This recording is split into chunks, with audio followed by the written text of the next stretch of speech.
Dari Cirebon ke sini naik tol Jokowi nggak bang?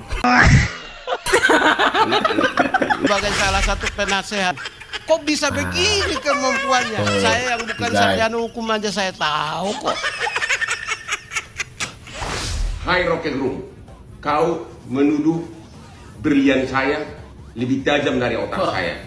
Yang benar, berlian saya ini lebih tajam dari otak kamu.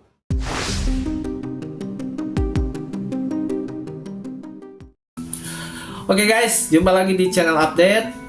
Yang belum subscribe, subscribe dulu untuk mendapatkan notifikasi berita-berita yang lagi trending, yang lagi viral, ya, terutama tentang politik. Nah, kali ini saya akan membahas perseteruan ya antara Hotman dengan Rocky Gerung. Wah, ini si Rocky ada-ada aja ya. Dia ini emang dari dulu sosoknya kontroversi ya teman-teman. Statement-statementnya ini selalu memancing emosi publik ya.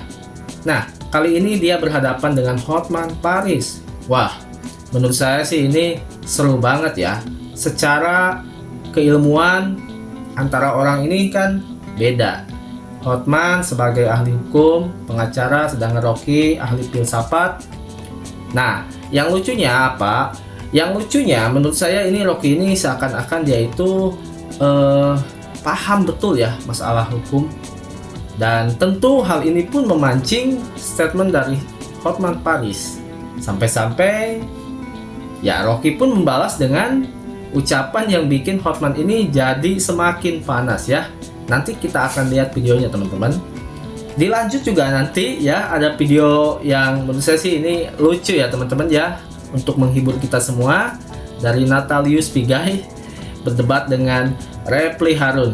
Nah, ini kita akan lihat sama-sama ya. Oke, langsung saja mungkin ya guys. Jangan lupa buat kalian sekali lagi yang belum subscribe, subscribe dulu untuk mendapatkan notifikasinya. Selamat menyaksikan. Hai Rocket Room, kau menuduh berlian saya lebih tajam dari otak saya. Yang benar, berlian saya ini lebih tajam dari otak kamu. Bahkan otak saya lebih tajam dari otak kamu. Kamu menyebutkan di podcast agar hakim MK memutus berdasarkan ilmu sosiologi. Kau tahu nggak bahwa salah satu tuduhan utama dari 03 adalah bahwa Jokowi melakukan nepotisme, melanggar hukum dengan membeli suara rakyat dengan bansos. Itu kan perlu pembuktian hukum, perlu pembuktian hukum acara. Tidak bisa dengan sosiologi, harus ada bukti saksi fakta. Makanya gara-gara pendapat kamu lah, Mulia Lubis, lawyernya 03, hanya membawa ahli agama etika yaitu Romo sama dua psikolog. Bagaimana bisa psikolog membuktikan adanya perbuatan melawan hukum tentang jual beli suara? Disitulah kelemahan kau yang utama, karena kau mencampuri yang bukan bidangmu. Kamu hanya tahu ilmu filsafat ya. Kau mencampuri yang bukan bidangmu, Rocky Gerung. Ini bukan bidang kamu. Sekali lagi, ini bukan bidang kamu. Ilmu sosiologi tidak bisa membuktikan adanya perbuatan melawan hukum, tapi harus ada saksi fakta. Oke? Bang Hotman ini nggak perlu repot-repot buang-buang energi merespon Rocky Gerung. Saya kasih tahu ya Bang, Rocky Gerung itu selevel figuran, hanya sekedar level penonton. Ngakunya orang intelek, ngakunya orang berilmu, tapi ilmunya tidak bermanfaat. Kenapa dikatakan seperti itu? Kalau memang Pak Rocky Gerung seorang intelek, seorang filsafat, paham hukum dan sebagainya, seharusnya ada pada di kubu 01 menjadi kuasa hukum, bahwa yang dituduhkan kecurangan dari 02 itu benar adanya. Pak Rocky Gerung masuklah di situ. Kan enggak, Pak Rocky Gerung hanya sekedar figuran, hanya sekedar seorang penonton. Untuk apa direspon Bang Hotman? Orang nggak ada fungsinya. Pinter, tapi kalau cuma sekedar jadi penonton, untuk apa? Apa manfaatnya? Jadi menurut saya Bang Hotman ini nggak perlu lah buang-buang energi seperti itu. Nggak perlu direspon.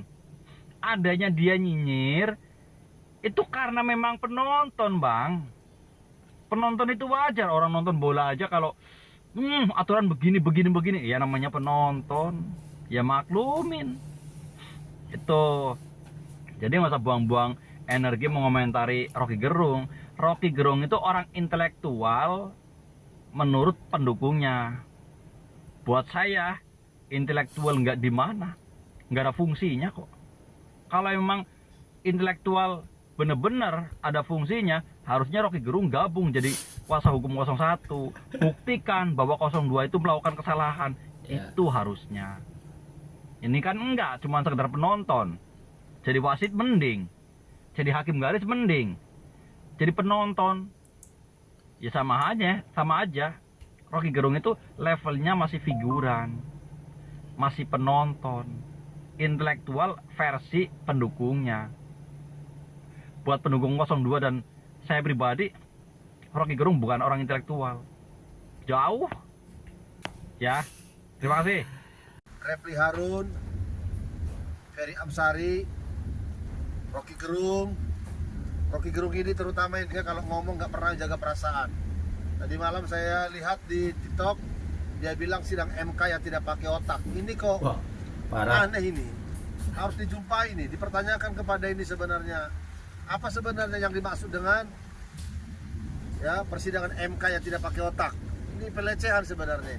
Saya sampaikan, Bapak Haji Prabowo yang terhormat, supaya istilah pepatah, jikalau ada jarum yang patah jangan simpan di dalam peti, jikalau ada perkataan yang kurang tepat jangan bawa ke dalam hati. Perjuangan Bapak sudah sampai kepada tujuan, adalah presiden 5 tahun ke depan, yaitu 2024 sampai dengan 2029. Kami siap mengawal pemerintahan Prabowo Gibran 5 tahun ke depan, yaitu perisai kebenaran nasional.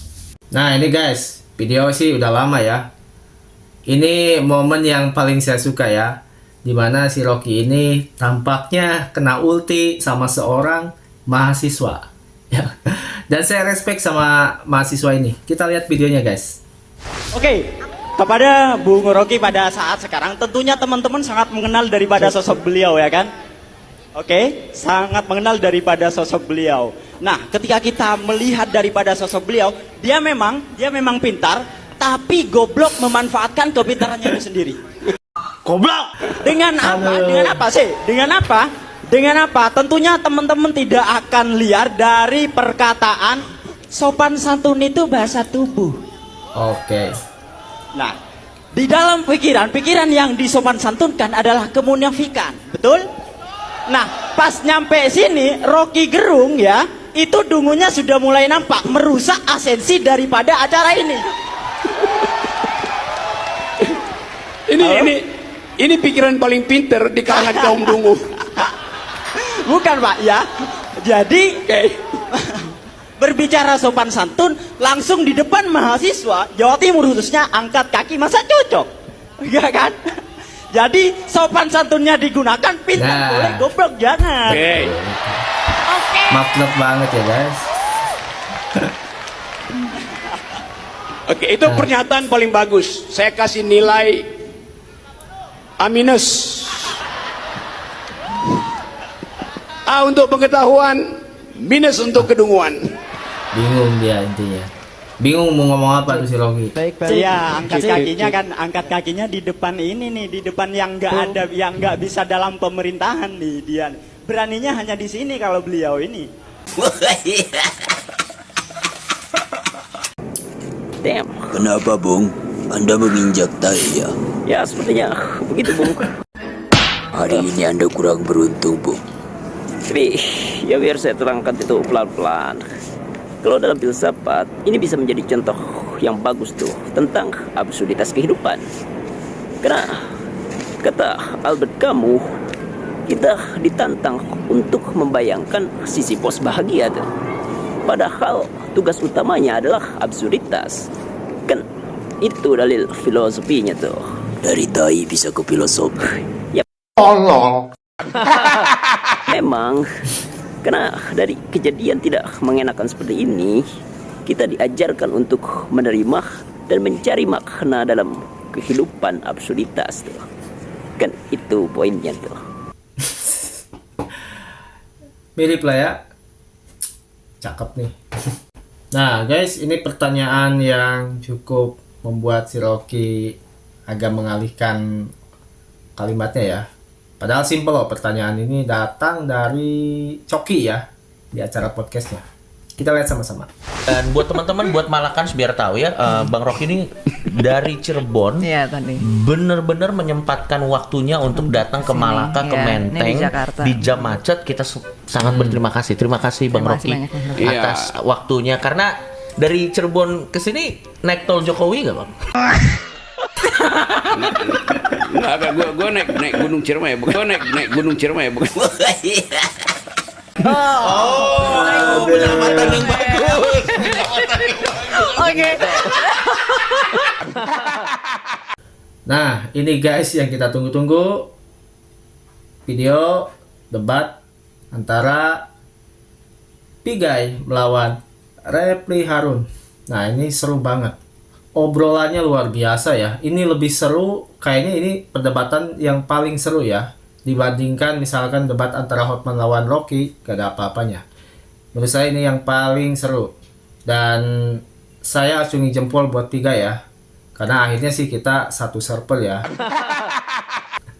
Oke guys, langsung aja kita saksikan. Gibran digugurkan dan pemilu ulang. Wow, lebih lagi tuh. Gimana itu Bung Refli Harun sebagai salah satu penasehat? Kok bisa begini kemampuannya? Saya yang bukan sarjana hukum aja saya tahu kok. Jadi kalau setelah sudah menang, setelah sudah perhitungan suara dan menetapkan pemenang, itu baru di dalam alam semesta ini, Pak. Ya, terserah dia renungkan sendiri. Jadi baru pertama di bawah alam semesta. Jadi kalaupun juga nanti Gibran itu digugurkan, andaikan ajaiblah Tuhan Allah ini ikut turut serta dengan kalian baru dikabulkan di MK, maka Prabowo tetap dilantik, Pak. Jadi logikanya sesudah pertandingan selesai, lalu Gibran digugurkan, apakah Prabowo juga digugurkan? Nah, nanti saya jawab. Bagaimana buktikan coba? Boleh lah. Ya boleh lah, sekedar masukan. Jadi maksudnya, kok bisa ya Gibran digugurkan? Wah, Pigai dikeroyok guys. Tapi meminta pemilu. Parah. Sesuai dengan aturan yang saya tahu, Gibran digugurkan, tetap Prabowo dilantik, Pak. Nah ini korelasinya apa? Renungkan lagi, coba ulang lagi deh. Meskipun sudah proses persidangan sudah mulai, tapi diulang aja. Koreksi lagi. Tunggu, itu yang kedua. Nanti jawab yang ketiga. Ini saya jernihkan dulu. Menanyakan, makanya saya jawab supaya jangan lupa ya, nanti. Silakan jawab ya. Pertama tadi penjelasan tentang TSM itu lumayan bagus. Iya. Lumayan bagus. Cuman memang kayaknya buku yang dibaca masih halaman pertama kayaknya itu. Iya, karena makna sebenarnya jauh lebih dari situ. Ya. Tapi paling tidak ya baguslah bahan masukan kita. Ada pelajarannya ya, Pak. Ya bagus. bagus itu. Itu tentunya ada dasarnya. Ya. Makanya di awal di Posita kita jelaskan dulu kenapa kita meminta ini. Apa ya? Aja. Karena itu tadi ada letak permasalahannya. Gitu. Nah, jadi makanya artinya masih galau gitu. Ya, jadi maksudnya bukan begini. Mahkamah Konstitusi, ya hakim mahkamah itu bisa memberikan beberapa alternatif putusan. Kiro-kiro gitu. Bisa memberikan alternatif putusan. Sehingga kita menekankan kepada wakilnya karena tadi yang ditanyakan oleh Kang Garni, letak awal masalah di sana. Luar biasa Pigai guys. Agak sedikit terganggu. Tapi sampai kebingungan itu. Pak Mahfud MD di MK, Pak. Mahfud MD. Itu kenapa ketawa ini kan bagian Margarito? Kalau Mahfud MD wajahnya ke sini, Pak. Oh iya, Pak. Jadi tadi pernyataan Mahfud MD itu meminta Mahkamah Konstitusi lebih progresif di dalam mengambil keputusan. Jadi bukan mahkamah kalkulator. Kalau permintaan seperti itu kan Ya aspek formilnya dirubah aja. Nanti 2029. Karena jadi macam Pak Mahfud MD itu lebih galau sehingga meminta permohonan kepada Mahkamah Konstitusi untuk mengambil keputusan yang di luar apa yang diatur dalam aspek formil, yaitu limitatif, hanya dibatasi kepada angka, perhitungan angka. Karena perhitungan angkanya begitu range-nya terlalu jauh antara Prabowo dengan Pak Anies, apalagi dengan Pak Mahfud dengan Ganjar. Betul, pemilunya maka kapan? Meminta lebih Takutnya kepada pemilu keputusan tahun yang lebih 2019 progresif. Di situ juga saya menunjukkan bahwa bener nanya ada kayak gitu, galau guys. juga, Pak. Jadi ini dua gugatan ini, nomor 1 maupun nomor 3, itu mereka masih belum percaya. Sesungguhnya kalau belum percaya kepada kepastian untuk memenangkan pertarungan mereka di MK, seharusnya gentleman tarik aja. Sesat. Masalah. Minta maaf saya salah. Bukan nggak percaya, malah yakin menang. Ya oke, bagus yakinnya. Nah guys, ini video lucu juga nih ya. Kayaknya ini M Kodari ini lagi sharing dan curhat di acara podcast ini. Termasuk dia berkomentar tentang si Rocky Gerung. Kita lihat sama-sama ya. Logika aja. Jadi sebetulnya logikanya begini, kayak Rocky Gerung. Menurut teori atau menurut metode heuristik, nah gitu kan. Ya, yang dia masukkan heuristik itu kan sebenarnya dugaan-dugaan, omon-omon Pak, gitu loh. Iya, imajinasi itu. Apakah seperti itu belum tentu. Bisa begitu, tapi belum tentu. Kalau saya kan, kalau kita kan nggak pernah ngomong omon-omon, nggak pernah dugaan. Kita realis. Kita bicara data, kita bicara statistik. Rocky itu bicara heuristik, kita bicara statistik kok. Kenapa dia bicara heuristik bukan statistik? Karena dia nggak paham statistik, Pak. Itu aja. Dia nggak paham statistik. Sementara kita hidup dengan statistik, bukan dengan heuristik. Gitu, Bang. Kita hidup di dunia nyata, bukan di langit-langit. Masalahnya ada di bumi, bukan di langit. Kalau mau menyelesaikan masalah di bumi, ya di bumi. Jangan menyelesaikannya di langit. Gitu. Itu makanya saya lihat. Tapi saya tadi malam tuh nggak terlalu agresif. Kenapa? Karena kita maklum lah, itu kan medianya 03, ya kan. Sebagai tamu yang tahu diri, kita ya jangan galak-galak amat.